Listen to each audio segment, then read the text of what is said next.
જય સિયારામ. બગસરામાં દેવસનભાઈ દ્વારા ચલાવવામાં આવતી આ પ્રવૃત્તિથી હું ખૂબ જ પ્રભાવિત થયો છું.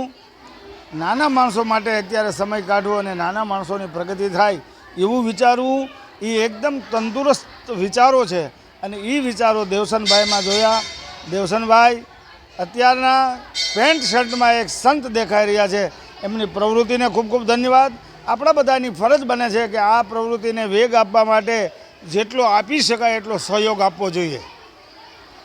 બગસરામાં ચાલતું આ બાળ કેળવણી મંડળ એમાં જે સદપ્રવૃત્તિઓ થઈ રહી છે અને આજ મેં રૂબરૂ મુલાકાત લીધી.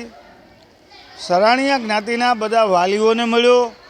એની અંદર જે બાળકોને ભણાવવાની જાગૃતિ દેવસનભાઈ મહેનત કરીને લઈ આવ્યા છે. અત્યારે બાળકો જોયા એમાંય ટેલેન્ટ તો રહેલું જ છે ને, એમાં ટેલેન્ટમાં ક્યાં કોઈનો વિચારો છે.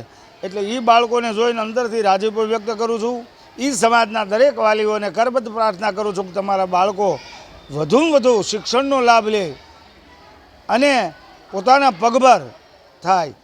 ભણવું એ કેવળ નોકરી માટે જરૂરી નથી, જીવન માટે પણ જરૂરી છે. એના જીવનમાં પ્રકાશ ફેલાય. એટલે આ બાળ કેળવણી મંડળને મંદિરને ખૂબ ખૂબ હૃદયથી ધન્યવાદ. તેમજ જનતા કન્યા વિદ્યાલયની મુલાકાત લીધી. એમાં જે 12 ધોરણ સુધીની દીકરીઓ ભણે છે એમના સંસ્કારો પણ ખૂબ સારા છે. હૃદયથી મિનીબેનને બાબાપુરની સંસ્થાને ખૂબ ખૂબ હૃદયથી ધન્યવાદ. આવી પ્રવૃત્તિઓ અને સદપ્રવૃત્તિઓ કીધી છે અને વધારેમાં વધારે આ સદપ્રવૃત્તિઓનો વિકાસ થાય જેની અંદર સ્વાર્થનો અંશ પણ ન હોય. કેવળ અને કેવળ બીજાનું ભલું કેમ થાય. તમે કલ્પના કરો, સરાણીયા જ્ઞાતિ સમાજ માટે 0% વ્યાજથી લોન આપવાની સુવિધા એને ધંધે ચડાવવા માટે. કારણ કે હવે બળદનો ઉપયોગ થતો નથી. એ લોકોનો તો આદિ અનાદિ ધંધો છે બળદનો. તો હવે એ તો ધંધો હાલવાનો નથી તો શું કરશે. માણસને જ્યારે રોજગારી નહીં મળે ને ત્યારે ક્રિમિનલ બને છે.